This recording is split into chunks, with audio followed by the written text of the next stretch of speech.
നമസ്കാരം. തൊടിയിലെ ചെടി എന്ന പരിപാടിയിലേക്ക് എല്ലാവർക്കും സ്വാഗതം.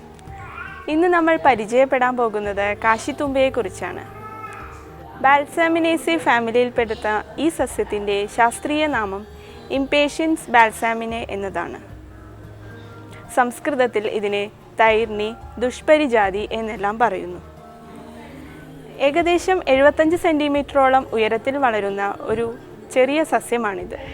ഇതിൻ്റെ തണ്ട് മൃദുവാണ്. ഇതിൻ്റെ ഇലകൾ വാളിൻ്റെ അരികുകളോട് സമാനമുള്ളതാണ്. പൂക്കൾ വെളുപ്പ്, ചുവപ്പ്, പർപ്പിൾ, പിങ്ക് തുടങ്ങിയ കളറുകളിൽ കാണപ്പെടുന്നു. ഇതിൻ്റെ കായ വളരെയധികം മനോഹരമുള്ളതാണ്. ഇത് മൂത്ത കായ തൊട്ട് കഴിഞ്ഞാൽ പൊട്ടി വന്ന് അതിൽ നിന്ന് ഒരുപാട് വിത്തുകൾ പുറത്തേക്ക് വരുന്നതാണ്. ഇല, വിത്ത്, കാണ്ഡം തുടങ്ങിയവ ഭക്ഷ്യയോഗ്യവും കൂടിയാണ്. ഇതിൻ്റെ പ്രധാന ഔഷധയോഗ്യമായ ഭാഗങ്ങൾ ഇല, പൂവ് തുടങ്ങിയവയാണ്.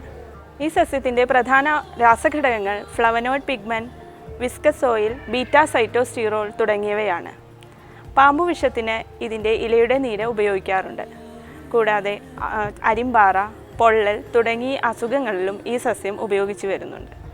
ശരീരത്തിന് തണുപ്പ് നൽകാൻ ശക്തിയുള്ളതാണ് ഇതിൻ്റെ പൂവ്.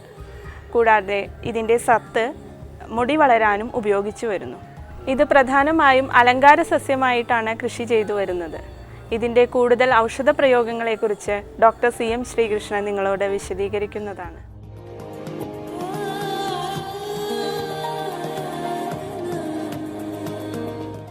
കാശിത്തുമ്പ. ഈ കാശിത്തുമ്പയുടെ ഉപയോഗം അത് ഉപയോഗിച്ചാൽ കാശിയിൽ പോയ ഗുണം കിട്ടുന്ന പറയാം. എന്നുവെച്ചാൽ പുണ്യം കിട്ടുക, അതായത് അസുഖം മാറുന്നർത്ഥം. കാരണം നിസ്സാരമായ ചെടിയാണ്, അതിന് അത്ര ഔഷധമുണ്ട്. അതിൻ്റെ ഈ ഇല എടുത്തിട്ട് ഈ ഒരു കട്ടിയാക്കിയിട്ട് ഈ അരിമ്പാറ അതുപോലെ ഈ പാലുണ്ണി ഇതിൻ്റെ മുകളിലൊക്കെ പാറ്റിക്കഴിഞ്ഞാൽ തന്നെത്താൻ കരിഞ്ഞു പോകും. അതേസമയം ഇതിൻ്റെ ഈ പൂവ് അരച്ചിട്ട് ഈ ചുട്ടുനീട്ടുള്ള ഭാഗത്ത് പാറ്റിക്കഴിഞ്ഞാൽ അത് കുറയും.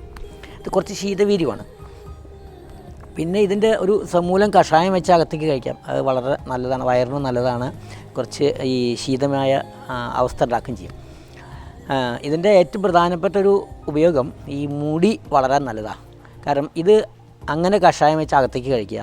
ഇത് സമൂലം ഇട്ടിട്ട് എണ്ണ കാച്ചി തേച്ച് കഴിഞ്ഞാൽ താരം പോവും, മുടി വളരുകയും ചെയ്യും.